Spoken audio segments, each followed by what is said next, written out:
How to replace front wiper blades. Hold the wiper at the bottom. Slide the wiper out of the arm to remove it.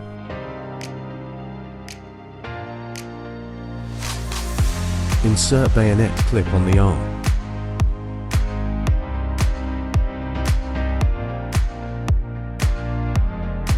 Attach the new wiper.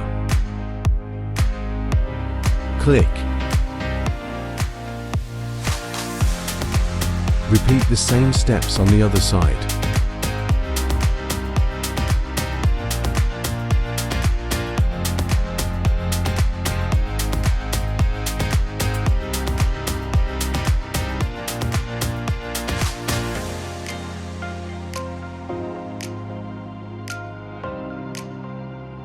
Job done.